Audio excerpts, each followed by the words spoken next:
నమస్తే. శ్రీ మాత్రే నమః. శ్రీ గురుభ్యో నమః. మనకి ఖగోళంలో ఎప్పుడూ చెప్పుకుంటున్నట్టే గ్రహాలు తమ తమ పరిధిలో ముందుకు వెళ్ళడము అంటే సంచారం చేస్తూ, మళ్ళా ఒక్కొక్కసారి వెనక్కి వస్తూ, మళ్ళా ముందుకు వెళ్తూ ఉంటారు. అంటే ఈ గ్రహ సంచారాలు ఎందుకు అలా చేస్తుంటాయి అంటే గనక, ఇది ప్యూర్‌లీ మనకి మానవుల యొక్క పూర్వజన్మ కర్మను అనుసరించి ఆయా ఫలితాలను ఇవ్వడానికే ఇటువంటి గ్రహ సంచారాలు జరుగుతాయి అనేది మన జ్యోతిష శాస్త్ర ప్రకారం చెప్పబడింది. అయితే ఈ ఒక్కొక్క గ్రహము ప్రతి మనిషి మీద తనదైన కర్మ ప్రభావాన్ని మనుషుల యొక్క ఆహ్, అంటే పూర్వకర్మలను అనుసరించి ఏ ఫలితాన్ని, ఏ సమయానికి, ఏ స్థానం నుంచి అంటే మనకి జ్యోతిష శాస్త్రంలో 12 స్థానాలుంటాయి. ఈ 12 స్థానాల్లో ఆ జీవి యొక్క అంటే ఆ మనిషి యొక్క పాపాలను కానీ, కర్మలను కానీ, పుణ్యాలను కానీ, వాటిని అంటే పితృదోషాలు కావచ్చు, లేదా కర్మలు కావచ్చు, మనిషి చేసిన ఆహ్, పూర్వజన్మవి, ఈ జన్మవి కలిపి వాటిని అనుభవింప చెయ్యడం కోసము ఈ గ్రహాల యొక్క సంచారం జరుగుతుంటుంది. అయితే అందులో ప్రధానంగా మనకి ఇప్పుడు జరిగేది శని గ్రహ సంచారము. మోస్ట్ పవర్‌ఫుల్ ప్లానెట్ అన్నమాట. దాంతో పాటు అన్నీ అనుగ్రహించే ఆహ్, మంచి గ్రహము శని గ్రహము. అనగా శని భగవానుడు ఆయుష్‌నిస్తాడు, ఆరోగ్యాన్ని ఇస్తాడు. మంచిగా మసలుకుంటే పాపకర్మలను తుడుచుకునేందుకు, అనుభవించేందుకు ఆహ్, తగిన శిక్షలను కూడా శని భగవానుడు అందజేస్తాడు. అయితే ఏ గ్రహము చెడు కాదు. ఏది నష్టాన్ని కలగచేయదు. అది కొంతమందికి మంచి చేస్తూ, మరికొంతమందికి చెడు ఎందుకు చేస్తోంది అంటే గనక, ఆయా మనుషుల యొక్క చేసుకున్న కర్మ ఫలితాలను మాత్రమే గ్రహాలు అందిస్తూ ఉంటాయి. ఆ పరిక్రమణలో భాగంగా మనకి జ్యోతిష శాస్త్రంలో శని భగవానుడికి అత్యంత ప్రత్యేకమైన స్థానాన్ని ఇచ్చారు. ఆయన కర్మ ప్రదాత అంటే శనిదేవుడు సహనానికి పరీక్ష పెట్టడమే కాకుండా సహనాన్ని కూడా అనుగ్రహింపజేస్తాడు. అయితే ఈ శని తలుచుకుంటే ధనికుడు, అపర కుబేరుడు కూడా అంటే మిలియనీరు, ట్రిలియనీరు కూడా తెల్లారేపాటికి క్షణమాత్రంలో నిరుపేదని చేస్తాడు. అలాగే పూటకు గతిలేని నిరుపేదను కూడా తక్షణం మాత్రాన్నే ధనికుణ్ణి చేసే శక్తి శని భగవానుడికి ఉందన్నమాట. అందుకే అందరూ శని అంటే భయపడతారు. భయం కాదు, భక్తితో ఉండాలి. చాలా శక్తివంతమైన గ్రహము. అయితే ఆయన ఏమని శపథం చేస్తున్నాడు?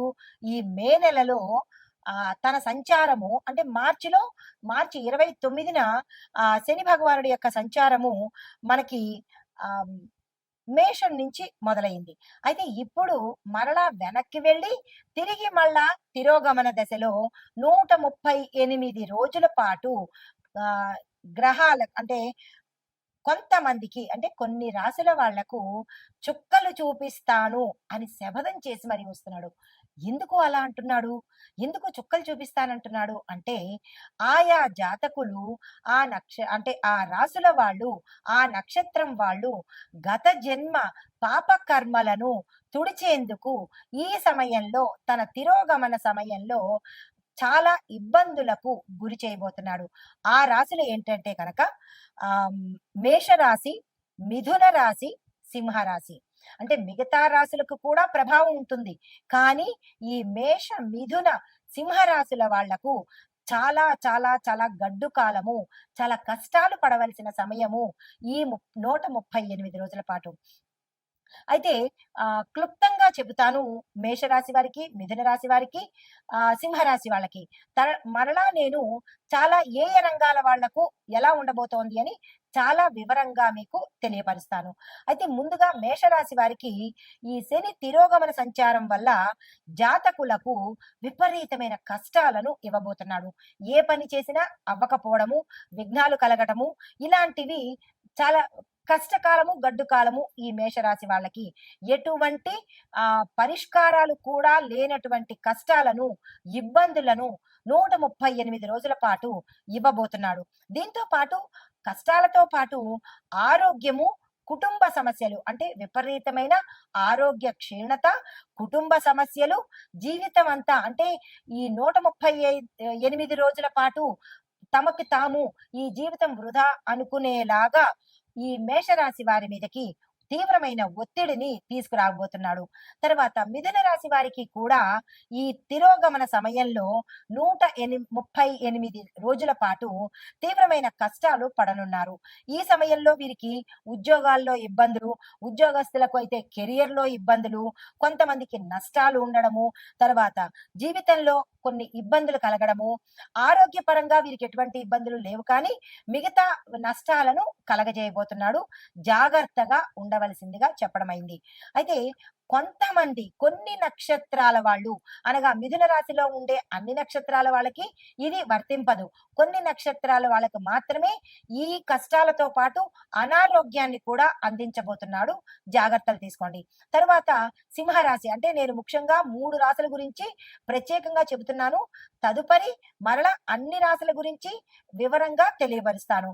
అయితే సింహరాశి వాళ్ళకి ఈ శని తిరోగమనం వల్ల 138 రోజులు నష్టాలను, ఆస్తి నష్టాలు, ఆరోగ్య నష్టాలు, ఉద్యోగ నష్టాలు, తీవ్రమైన సమస్యలు, ఎక్కువగా ఇబ్బందులు పెట్టేటట్టుగా ఈ అంటే ఏ పని చేసేదానికి ముందుకెళ్లకుండా ఇంకా ఒకటని కాదు, రెండని కాదు తీవ్రమైన కష్టాలను ఈ 3 రాశుల వాళ్ళు ఎక్కువగా 138 రోజుల పాటు అనుభవించే దిశగా శని భగవానుడు ఛాలెంజ్ చేసి మరీ వస్తున్నాడు. దానికి తగ్గ పరిహారాలు, సూచనలు నేను చెప్తాను. మీరు భయపడకండి. ధైర్యంగా ఉండండి. మంచి కర్మలను చేసుకుంటే శని భగవాన్ నుండి ప్రసన్నం చేసుకోవడం చాలా సులువు. దానికి భయపడి మనం ఏమీ చేయకుండా ఉంటే, చెడు కర్మలు చేస్తూ పోతూ ఉంటే ఇంకా ఎక్కువగా ఇచ్చే ఒకటి దగ్గర 100 కష్టాలు ఇస్తాడు. కాబట్టి మీరు భయపడకుండా భక్తితో శని భగవానుడికి ఏం చేస్తే మంచిదో నేను చెప్తాను. ఆ ప్రకారంగా చేసుకునే ప్రయత్నం చేసుకోండి. అయితే ఈ శని భగవానుడు 138 రోజులు తన తిరోగమన సంచారంలో ఒక మనుషులకే కాదు చాలా రకాల వ్యవస్థల మీద తనదైన ప్రతాపాన్ని చూపిస్తున్నాడు. అయితే ముందుగా ఆర్థిక విభాగంలో ఎలాంటి ప్రభావము, ఆర్థిక విభాగం అనగా ఎకానమీ విషయంలో శని తిరోగమనము ధన భావంలో అనగా 2వ స్థానంలోను అంటే 2వ స్థానంలో ధనభాగం అంటే లాభాన్ని ఇస్తున్నాడు. తర్వాత 11వ భావంలో కూడా మంచి లాభాలను ఇవ్వబోతున్నాడు. అయితే ఈ దీనిలో భాగంగా కూడా కొంత ప్రతికూలతను అంటే మంచి ధనము, లాభము ఇస్తూ కూడా కొంత ప్రతికూలతను కలగజేస్తున్నాడు. దీని యొక్క ప్రభావము ఆర్థిక విభాగం మీద ఎలా ఉండబోతోందంటే స్టాక్ మార్కెట్ లో తీవ్రమైన ఒడిదుడుకులు అంటే బిఎస్సి, ఎన్ఎస్సిలలో అస్థిరత ఉంటుంది. స్థిరత్వం ఉండదు. అటు ఇటుగా కదులుతూ ఉండడము, ఒకసారి ఎక్కువ ఒకసారి తక్కువ, అనిశ్చిత, అస్థిరత 2 కలుగుతున్నాయి. అయితే విదేశీ పెట్టుబడులు ఎఫ్డిఐ క్షీణత చెందుతాయి అంటే తగ్గిపోతూ ఉంటాయి. తర్వాత రూపాయి విలువ డాలర్తో పోలిస్తే పడిపోయే అవకాశం కూడా ఈ 138 రోజుల్లో చాలా ప్రస్ఫుటంగా కనబడుతోంది. అయితే బడ్జెట్ లో వ్యయం ఎక్కువ అవుతుంటాయి అంటే ఎక్కువగా ఖర్చులు అయ్యే అవకాశము, ఆదాయము తక్కువ అయ్యే అవకాశము. అంటే మనుషులకే కాదు ఈ శని ప్రభావము దేశం మీద అన్ని రంగాల మీద పడబోతుంది అనమాట. అయితే దేశం మీద ఇలాంటివి పడబోతున్నాయి. దీంతో పాటు ప్రభుత్వానికి అప్పు భారము ఎక్కువైపోయే అవకాశం కనబడుతోంది. గోల్డ్, రియల్ ఎస్టేట్ మార్కెట్ లో కాస్త పెరుగుదల ఎక్కువ ఉండడంతో పాటు ద్రవ్యోల్బణ భయం కూడా ఈ సమయంలో కలగబోతోంది. అయితే బ్యాంకింగ్ రంగంలో కొన్ని మార్పులు, చిన్న చిన్న బ్యాంకులు విలీనమైపోతాయి అంటే చిన్న చిన్న బ్యాంకులన్నీ మర్జ్ అయిపోతాయి అన్నమాట, కలిసిపోతుంటాయి. అయితే దీనికి మనం సూచన ఏం చేసుకోవాలి అంటే కనుక ప్రభుత్వానికి విత్త వ్యవహారాలు అంటే డబ్బుతో కూడినటువంటి వ్యవహారాలు చాలా చేయవలసిన అవసరం ఈ సమయంలో ఉంది. నూతన పెట్టుబడుల మీద ప్రత్యేకమైన దృష్టి ప్రభుత్వం తెచ్చుకోవాలి. తరువాత రక్షణ విభాగం మీద ఎలాంటి ప్రభావము అంటే డిఫెన్స్ అన్నమాట. దీని మూలకంగా శని తిరోగమనంలో సైనిక స్థిరత్వ భవనాలను అంటే భావాలను ప్రభావితం చేస్తుంది. అంటే సైనికులలో స్థిరత్వ భావాలను కలగజేస్తుంది. దీని యొక్క ప్రభావం ఎలా ఉండబోతోంది అంటే గనక సరిహద్దు ప్రాంతాలలో అంటే ఎల్ఓసి LAC అంటే ఈ ప్రాంతాలలో అప్రమత్తత పెరుగుతుంది. అంటే ఆ ప్రాంతాలు చాలా అలర్ట్ అవుతాయన్నమాట. ఇప్పటికే అలాంటివి జరిగాయి. ఇంకా జరగబోతున్నందుకు దేశం మనకి ప్రత్యామ్నాయాలు తీసుకుంటుంది. రక్షణ కూడా కల్పిస్తుంది. ప్రజలు భయపడాల్సిన పని లేదు. అయితే పాకిస్తాన్, చైనా దేశాలతో చర్చలు జరిపే అవకాశము ఎక్కువగా కనబడుతోంది. ఈ విషయం ఆల్రెడీ దీనికన్నా ముందు మనకి అర్థమైపోయింది కదా! అంటే జ్యోతిష్యము నమ్మకమైన శాస్త్రం ఇది. ఆషామాషీది కాదు. జరగబోయేది చెప్పేదే జ్యోతిష్యం అనమాట. దీన్ని కొంతమంది ఏంట్లే అని ట్రాష్ అని తీసేస్తుంటారు. మనకి ప్రత్యక్ష నిదర్శనాలు కనిపిస్తున్నాయి కదా! నమ్మక తప్పదు. నమ్మాలి. అయితే చిన్నిపాటి సంఘర్షణలు కూడా జరిగే అవకాశాలు గోచరిస్తున్నాయి.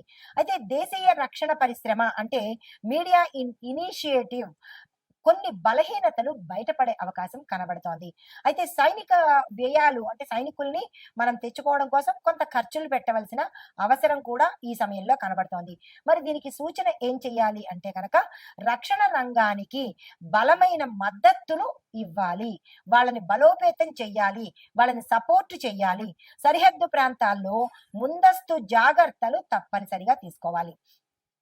అయితే ఇది రక్షణ విభాగానికి. మరి వ్యవసాయ విభాగానికి ఎలాంటి పరిణామాలొస్తున్నాయి అంటే, దీనికి మూల కారణము వృషభము, కర్కాటక స్థానాల్లో అంటే వృషభ రాశిలోను, కర్కాటక రాశిలోను శని తిరోగమనం ప్రభావము అంటే తిరోగమనం చేస్తున్నాడనమాట. మేషం నుంచి వృషభానికి ఇప్పుడొస్తున్నాడు. వృషభము, కర్కాటకము. మళ్ళా ఈ రెండిట్లోంచి తిరోగమనం చేయడం వల్ల ఏమవుతోంది? దాని యొక్క ఫలితాలు వర్షపాతము అసమతుల్యతగా ఉంటుంది. అంటే కాసేపు ఎక్కువగా వర్షం రావడము, కాసేపు తగ్గిపోవడము. వర్షాపాతంలో వర్షాలు పడే దానిలో కరెక్ట్ గా ఇది అని యథావిధంగా ఉండదన్నమాట. కొన్ని ప్రాంతాల్లో వర్షాలు ఎక్కువ, కొన్ని ప్రాంతాల్లో అసలు వర్షాలే ఉండవన్నమాట. అయితే ఖరీఫ్ పంటలకు ఇది మిశ్రమ ఫలితాలు ఇచ్చే సమయము. ధాన్యము, పప్పు దినుసులు కొద్దిగా ధరలు తగ్గే అవకాశం కూడా కనబడుతోంది. అయితే రైతులకు రుణభారాలు పెరిగిపోయే అవకాశం ఉంది. రైతులు చాలా జాగ్రత్తగా ఈ 138 రోజులు చాలా చాలా చాలా జాగ్రత్తగా వ్యవహరించుకోవాలి. అయితే ప్రభుత్వం మద్దతు ధరలు పెంచే ప్రయత్నం కూడా చెయ్యవచ్చు. ప్రభుత్వం కూడా ధరలు పెంచే ప్రయత్నాలు చేస్తోంది. అయినప్పటికీ నిరాశ చెందకండి. దీనికి సూచన ఏంటంటే సాగునీటి ప్రణాళికలను మనం బలోపేతం చేసుకోవాలి. దీంతో పాటు బీమా కార్యక్రమాలు అంటే ఇన్సూరెన్స్లు ఇంకా ఎక్కువగా ముందుకు తీసుకెళ్లి బలోపేతం చేసుకోవాలి. అయితే తర్వాత మనకి న్యాయ వ్యవస్థ మీద అంటే జ్యుడిషియరీ మీద ఎలాంటి ప్రభావం చూపిస్తోందంటే దీనికి మూల కారణం ఏమిటి అంటే శని తిరోగమనము న్యాయస్థానం సంబంధించిన స్థానంలో తన యొక్క ప్రభావము ఎక్కువగా చూపిస్తోంది. ఆ ప్రభావం మూలకంగా ఏం జరుగుతుంది అంటే కొన్ని కీలకమైన కేసుల తీర్పులు ఆలస్యం అవుతాయి. అంటే మోస్ట్ ఇంపార్టెంట్ కేసులు ఏవైతే ఉంటాయో ఆ కేసులు జాప్యం జరిగి డిలే అయ్యే అవకాశం కనబడుతోంది. కొన్ని సంచలన తీర్పులు హై ప్రొఫైల్ కేసెస్ ని జాతీయ చర్చకు దారితీస్తాయి. న్యాయ సంస్థల పట్ల ప్రజల నమ్మకం కొంత లోటు అంటే ప్రజలకి నమ్మకం కూడా తగ్గిపోయే ప్రమాదము ఈ సమయంలో కనబడుతోంది. సూచన అంటే దీనికి మనం ఏం చేయాలి? న్యాయ ప్రక్రియను ఫాస్ట్ గా చేయాలి.